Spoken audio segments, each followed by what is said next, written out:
¿Qué tal? ¿Cómo están, amigos y amigas de esta comunidad? Como siempre, un gusto, como siempre, un placer, perdón, un placer que nos acompañen.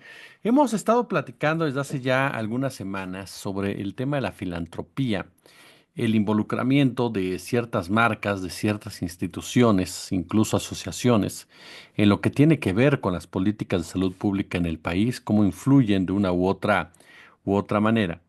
Y hay un trabajo que quiero compartir con ustedes y del cual vamos a platicar, titulado Las dos caras de la filantropía, el costo de las donaciones de productos ultraprocesados. Es un trabajo de la excelente periodista Kenia Velázquez y a quien por supuesto tenemos el honor de platicar, de entrevistar en esta oportunidad. Querida Kenia, ¿cómo estás? Hola, buenas, ¿qué tal? ¿Cómo están? Muchas gracias por invitarme, Jesús. Yo encantada de estar aquí contigo y tu audiencia. No, hombre, los honrados siempre somos nosotros de poder aprender de ti, que Kenia.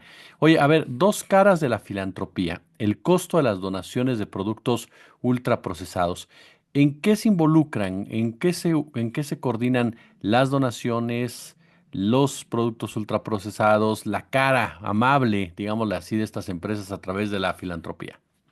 Mira, son dos reportajes. Este que tú mencionas es el primero en el que, bueno, nosotras, junto con Elena Miranda, que es parte de Ojo Público, y en esta alianza que tenemos de PopLab con la con la red transfronteriza de Ojo Público, decidimos investigar, porque estas empresas hay que recordar que son muy cuestionadas por la mala calidad de sus productos, por todos los daños que producen a la salud y bueno, todo esto que hemos hablado muchas veces acá contigo.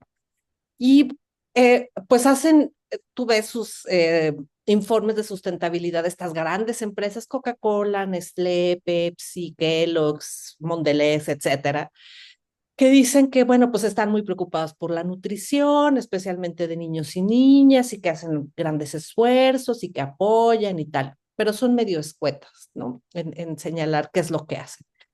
Entonces, nosotras nos dimos a la tarea de revisar, bueno, pues, qué hacen, es el trabajo filantrópico que hacen estas empresas en México, Colombia, Perú y Brasil. Y entonces lo que encontramos es que, pues, sí hacen donativos importantes, de sus productos a organizaciones de la sociedad civil que benefician a niños y niñas, a bancos de alimentos, comunidades que atienden a población indígena, en fin. Pero el tema es, pues, justamente que donan sus productos, ¿no? Entonces, bueno, en esta primera parte en este reportaje, bueno, nosotros abordamos eso. Hay otro en el que hablamos de todos los beneficios fiscales que reciben estas empresas. Entonces, bueno, te voy a estar hablando un poco de los dos al Ujú. mismo tiempo. ¿Verdad? Entonces, bueno, mira, lo que encontramos es esto, pues que donan millones, millones. Por ejemplo, yo me puse a revisar lo que las organizaciones de la sociedad civil reportan ante el SAT de que reciben y que, bueno, estos a su vez donan a terceros. Y, por ejemplo, hay una sola organización de la sociedad civil que está enfocada a la infancia que recibió el año pasado 2 millones de cajas de cereales de Kellogg's, ¿no? Que a su vez distribuyen organizaciones. Y bueno, pues sabemos que son productos que de cereal tienen muy poquitito, que son ricos en azúcares, en grasas, en colorantes y que en realidad pues no son cereales, ¿no? Entonces, bueno, pues así vemos estas organizaciones que donan pues refrescos, sus yogures igual altos en azúcar, por ejemplo, en el caso de Nestlé, pero un sinfín de cosas. Mira, en México, gracias pues a la transparencia que tenemos acá y a lo que se obliga a las organizaciones de la sociedad civil, pues yo pude detectar que hay empresas que donan chicles, ¿no? Por ejemplo, para dulces, chocolates, helados, que habrá quien diga, bueno, pero pues qué rico que prueben algo de vez en cuando, ¿no? Pero pues sí es como sistemático lo que ven. En países como Colombia no tuvimos tanto detalle, pero igual vimos que, por ejemplo, Kentucky Fried Chicken dona a hospicios, ¿no? Y entonces tienen la foto del niño comiendo Un pollo. pollo grasoso Mm. y un vaso de una bebida negra que no supimos si es refresco, si era algún jugo, no supimos, pues, pero es este tipo de cosas, o las pizzas Domino's, o bueno.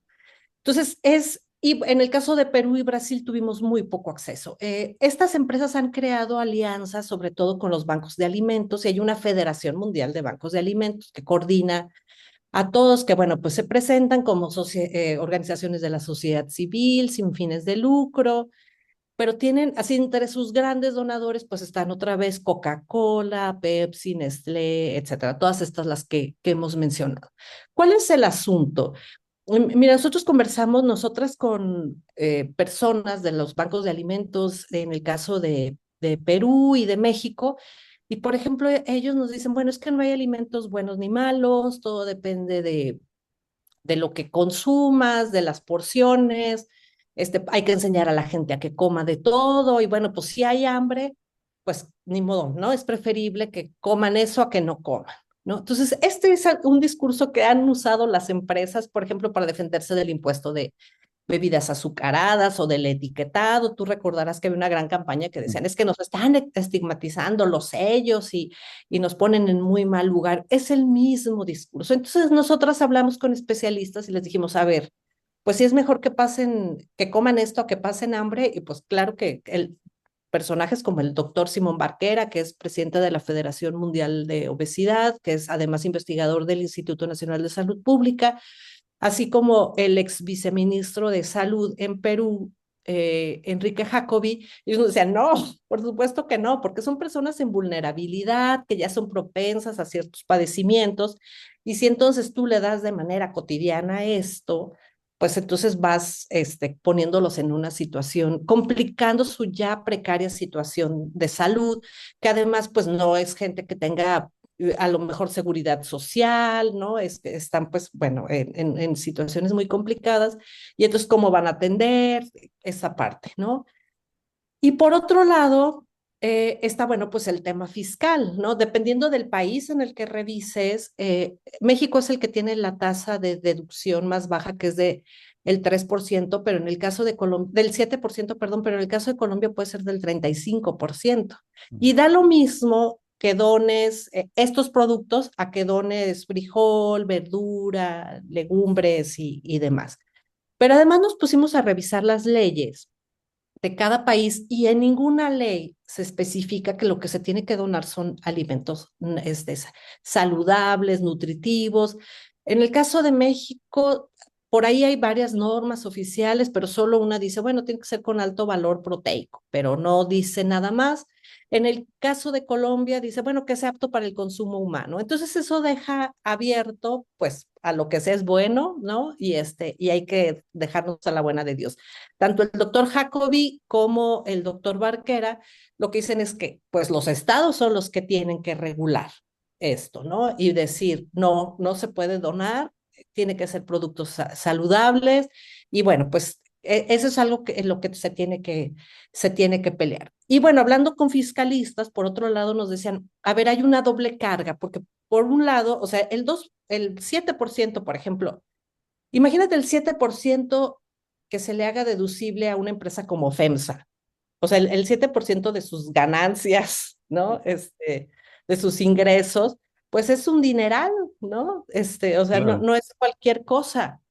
Y entonces es dinero que deja de recibir el Estado, pero que después lo tiene que gastar, pues, en la atención a salud a estas poblaciones. Entonces es una doble carga. Nosotras hemos insistido, pues, que no queremos señalar directamente a las organizaciones de la sociedad civil, porque, bueno, pues hacen su esfuerzo, están tratando de solucionar un problema que el Estado no ha atendido, y que, bueno, hacen lo que pueden con lo que tienen, y bueno, pues si ellas se sienten apoyadas por estas empresas, pues bueno, pero sí a las empresas que sí tendrían toda la capacidad de donar productos saludables y nutritivos, porque bueno, otra cosa que olvidé mencionar es que además hay un ahorro. Mira, dependiendo del país, entre 5 días, que es en el caso de México, y 15, que es el de Perú, antes de expirar pueden donar estos productos. Entonces, son productos que están a punto de caducar y entonces sería un problema pues de almacenamiento y de qué hacen con él y si van y lo tiran a la basura, pues eso cuesta y tal. Entonces, les sale más barato y bueno, por lo que les decía de los impuestos, pues al contrario, hay hasta una ganancia, ¿no? Donarlo que tenerlo ahí. Entonces se liberan pues de una carga con muchos beneficios. Y además, pues bueno, la publicidad que se hacen de mira qué buena onda somos, porque alimentamos niños y niñas y comunidades indígenas y tal. Entonces creemos, nos parecía importante hablar de esto porque creemos que no, al menos yo no había visto pues que alguna vez hicieron una investigación de este tipo y bueno, decir también el asunto de, bueno, no porque las personas tengan carencias económicas se tienen que comer lo que se les dé, ¿no? Y que se aguanten. De hecho, una de las mujeres que entrevistamos en Perú nos decía, es que nos mandan chicles y chocolates y dulces, ¿no? Allá hay unas ollas comunes donde mujeres se organizan para alimentar a la comunidad y pues reciben donativos y tal. Decía, nosotros lo que queremos es alimentar a nuestros hijos, ¿no? A nuestras familias. No queremos esto, ¿para qué queremos refrescos? Igual conversamos con una mujer, Otomí en Querétaro, que era beneficiaria de Kellogg's, y ella nos decía, pues es que todo lo procesado, decía ella, hace daño, ¿no? Y dice, bueno, yo tengo mi pequeño huertito, y pues sí, bueno, sí nos puede quitar el hambre el cereal, pues está bien, yo de chiquita pasé mucha hambre, pero yo prefiero mis acelgas, mis zanahorias, mis chayotes, ¿no? Y dárselos a mis hijos. Entonces, además está este tema de que les vas introduciendo productos que ellos no suelen consumir, ¿no? Es que no es parte de su dieta ni de su tradición culinaria, aunque sea limitada, pues, y que de pronto también los especialistas decían, es que se puede volver aspiracional. La señora Otomi nos decía, es que nosotros no podemos comprar una caja de cereal, es muy caro. Pero entonces puede ser como algo, sabes, decir, bueno, trabajaré para tener una caja, ¿no? Le echaré más ganas y es un pequeño lujito, pero bueno, pues, o sea, sí es una manera de enganchar pues a estas poblaciones. Y que hay una, por lo que tú de manera excelsa nos explicas, una enorme perversidad, porque Claro, efectivamente cada uno de sus pasos tiene como finalidad lavarles la cara, no es algo que den gratis, porque lo están a través de los impuestos, lo están solventando perfectamente, como bien describiste, son cantidades importantes de dinero, no estamos hablando de cualquier cosa, y aparte, como bien señalas, estamos ante un escenario en donde van ganando clientes, digámoslo de esa manera, van generándose un mercado, por muy precario que pudiera parecer en un principio, porque a final de cuentas son productos que te van generando ciertas adicciones por la misma formación que traen ya en su producción, en su procesamiento y demás. Este fenómeno, quería Kenia, precisamente de la publicidad que tú y yo lo hemos platicado ya en muchas ocasiones y que juega alrededor de toda este círculo vicioso por parte de estas empresas, pues literal, se siguen aprovechando de la pobreza y siguen aprovechando la precarización. claro. Y sabes que Latinoamérica se ha vuelto un mercado muy importante porque en los llamados países de altos ingresos se ha estancado el consumo de estos productos. Entonces, acá sí ha ido pues, creciendo un poco el asunto y entonces es un mercado, bueno, tanto Latinoamérica como África, ¿no? Entonces, pues de venir somos su gran mercado y pues de atiborrarnos de estos productos.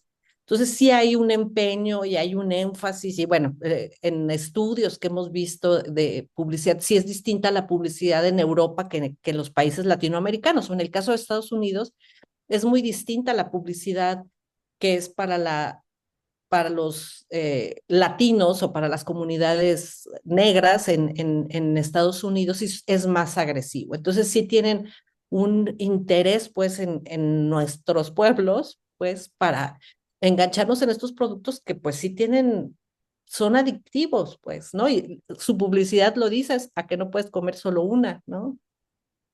¿No? Y que a final de cuentas, como bien señalas, pues siguen haciendo daño y se cae tú eres la experta y te pregunto, ¿se cae en esta lógica también de que a ciertos sectores de la población pues darles lo que sea?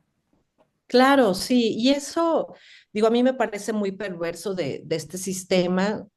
Digo, en otros trabajos que hemos hecho sobre, por ejemplo, las etiquetas de orgánico, que no utilizan niños para trabajar y no sé qué, me decían expertos que yo consultaba que son productos que se vuelven muy caros.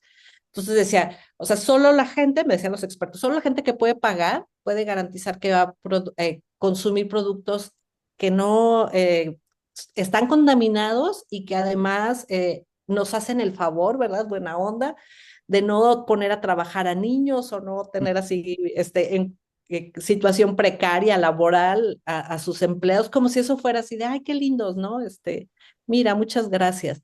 Entonces se van ampliando las brechas, pues, de lo que tenemos derecho, o sea, tenemos derecho todos los mexicanos y las mexicanas a una alimentación saludable.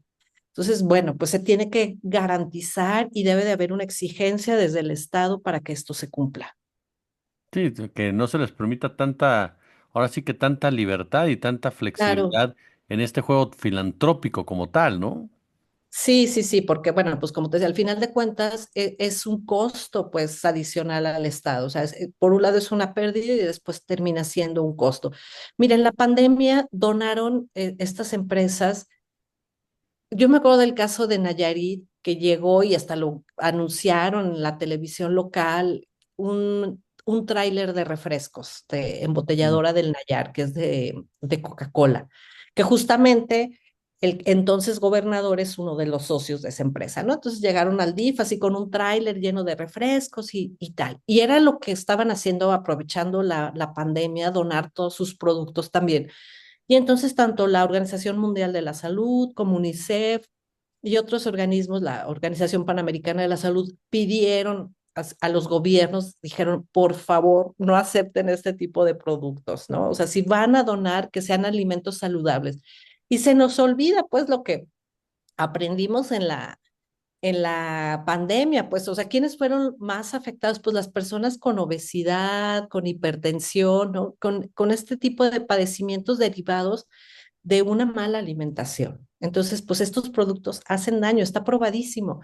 Hay estudios hay un estudio que se puso a revisar todos los estudios y encontró que estos productos están asociados a 32 tipos de padecimientos distintos que pueden ir desde, bueno, obesidad y diabetes y caries, pero también distintos tipos de cánceres, depresión, o sea, hay un impacto muy fuerte, pues, a la salud de las personas. Entonces, imagínate a niños y niñas en condiciones vulnerables alimentarias, pues, les empeoras la situación terriblemente. Completo. Queridos amigos y amigas, pues ahí lo tiene usted. Como siempre, es un verdadero placer y honor platicar con Kenia Velázquez, de las mejores periodistas de la actualidad. Échele un ojo a este trabajo que ya se encuentra, por supuesto, publicado, entre otros, en insurgenciamagisterial.com, pero también con esta alianza que lleva a cabo Pop Lab, precisamente con Ojo Público. Mi querida Kenia, de verdad un placer, como siempre, saludarte y aprender de ti con este tipo de trabajos que son necesarios, indispensables para entender cómo se mueven muchas veces estos intereses, oye. Muchísimas gracias por darme el espacio y bueno, pues felices fiestas.